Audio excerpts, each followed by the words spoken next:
প্রিয় দর্শক আসসালামু আলাইকুম। বন্ধুরা, আপনারা কি জানেন যে আমাদেরকে রাজ্য সরকার 12,000 টাকা করে টয়লেট বানানোর জন্য দিচ্ছে, মানে শৌচালয় বানানোর জন্য আমাদেরকে 12,000 টাকা করে দিচ্ছে। আর যদি না জেনে থাকেন তো এই ভিডিওটা আপনারা শেষ পর্যন্ত দেখতে থাকুন, কারণ এই ভিডিওটাতে আপনাদেরকে এটাও বলবো যে আপনারা মোবাইলের মাধ্যমে কিভাবে আপনারা অ্যাপ্লাই করতে পারবেন। খুব সহজ, মাত্র 2 মিনিটের প্রসেস আছে, খুব সহজেই আপনারা বুঝতে পারবেন। তো চলুন বেশি দেরি না করে ভিডিওটিকে শুরু করা যাক। প্রথমে আপনাদেরকে ক্রোমে চলে আসতে হবে। ক্রোমে আসার পর এখানটা লিখে সার্চ করে নেবেন, SBM লিখে সার্চ করে নেবেন। সার্চ করার পর আপনাদের সামনে ঠিক এরকম ইন্টারফেস চলে আসবে। তো আপনারা যদি নতুন হন তাহলে এখানটা সিটিজেন রেজিস্টারে ক্লিক করবেন।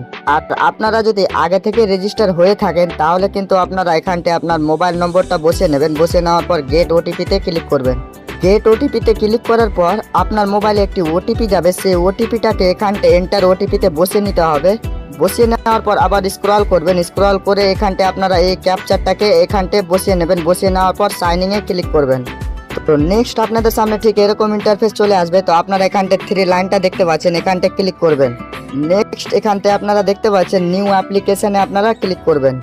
তো নেক্সট আপনাদের সামনে ঠিক এরকম ইন্টারফেস চলে আসবে। তো কারা কারা এলিজিবল রয়েছে এখানটা কিন্তু লেখা আছে, আপনারা ভালো করে পড়ে নেবেন কারা কারা এই আবেদনটি করতে পারবে। এখানটা কিন্তু ভালো করে লেখা আছে। তো পড়ার পর কিন্তু এটাকে এখানটা স্কিপ করে নেবেন। স্কিপ করার পর তো নেক্সট আপনাদের সামনে ঠিক এরকম ইন্টারফেস চলে আসবে। তো আপনারা এখানটা স্টেট সিলেক্ট করে নেবেন, তারপর এখানে ডিস্ট্রিক্ট, তারপর ব্লক, তারপরে এখানটা পঞ্চায়েত সিলেক্ট করে নেবেন, আপনার যেটা পঞ্চায়েত আছে। তারপরে এখানটা আপনারা ভিলেজ নেমটাও এখানটা সিলেক্ট করে নেবেন। এখানটা হ্যাবিটেশন নেমটাও এখানটা সিলেক্ট করে নেবেন। তারপরে আবার একটু নিচের দিকে স্ক্রল করে চলে আসবেন। আসার পরে এখানটা আপনার যে আধার কার্ডের নেম আছে সেই নেমটাই কিন্তু এখানটা বসাবেন। বসানোর পর এখানটা আপনার আধার কার্ড নম্বরটা বসে নেবেন। বসে নেওয়ার পর এখানটা টিক দিয়ে দেবেন। দেওয়ার পর এখানটা ভেরিফাই আধার নম্বরে ক্লিক করবেন। ভেরিফাই আধারে ক্লিক করার পর আপনার যে আধার কার্ডটি সেটি কিন্তু ভেরিফাই হয়ে যাবে। তো আপনারা স্ক্রল করবেন, স্ক্রল করে নিচের দিকে আসবেন। নিচের দিকে আসার পর এখানটা আপনার ফাদার্স নেমটা বসে নেবেন। বসে নেওয়ার পর আপনার জেন্ডার সিলেক্ট করে নেবেন। তারপর এখানটা আপনার ক্যাটাগরি সিলেক্ট করে নেবেন। এরপরে আপনার সাব ক্যাটাগরি কি এটাও সিলেক্ট করে নেবেন। করার পর আধার কার্ড অটোমেটিক এখানটা সিলেক্ট হয়ে যাবে। আর আপনার যে আধার কার্ড নম্বরটা সেটাও কিন্তু এখানটা অটোমেটিকলি বসে যাবে। তো আপনারা আবার স্ক্রল করবেন। স্ক্রল করার পর এখানটা আপনার মোবাইল নম্বরটা বসিয়ে দেবেন। বসিয়ে নেওয়ার পর এখানটা আপনার যদি জিমেল বসাতে চান তো জিমেলটাও বসাতে পারেন এবং কি নাও বসাতে পারেন। আপনার অ্যাড্রেস যেটা আপনার আধার কার্ডে অ্যাড্রেসটা রয়েছে সেই অ্যাড্রেসটা এখানটা বসিয়ে দেবেন। বসিয়ে দেওয়ার পর আবার স্ক্রল করবেন। স্ক্রল করার পর আপনারা এখানটা আপনার যে ব্যাংকের IFSC কোডটা সেটাও এখানটা বসিয়ে নেবেন। বসিয়ে নেওয়ার পর এই যে এখানটা আপনারা ক্লিক করবেন। তো নেক্সট আপনাদের সামনে ঠিক এরকম ইন্টারফেস চলে আসবে। তো আপনার যে ব্যাংক নেমটা সেটা এখানটা বসিয়ে নেবেন। বসিয়ে নেওয়ার পর আপনার যে ব্রাঞ্চ নেম সেটাও কিন্তু এখানটা বসিয়ে নেবেন। বসিয়ে নেওয়ার পর এখানটা চুজ IFSC কোডে ক্লিক করবেন। আপনারা এখানটা ক্লিক করবেন।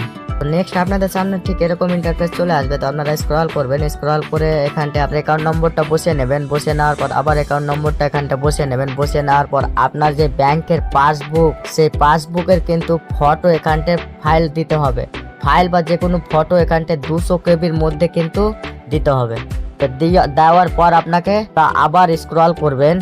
স্ক্রল করে এই যে আপনারা অ্যাপ্লাই বাটনটা দেখতে পাচ্ছেন সেই বাটনে কিন্তু আপনারা ক্লিক করবেন। তো আপনার যে প্লেটের আবেদনটি সেটা কিন্তু সাকসেসফুল সাবমিট হয়ে যাবে। তো এইভাবে কিন্তু খুব সহজে মোবাইলের মাধ্যমে কিন্তু টয়লেটের জন্য আবেদন করতে পারবেন।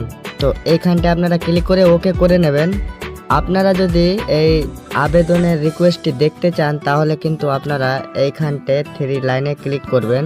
3 লাইনে ক্লিক করার পর ভিউজ অ্যাপ্লিকেশনটে ক্লিক করবেন। ক্লিক করার পর আপনাদের যে অ্যাপ্লিকেশন নম্বরটা এখানটা কিন্তু আপনাদের শো করবে। তো আপনাদের যে আবেদনটি সেটা কিন্তু সাকসেসফুলি সাবমিট হয়ে গেছে।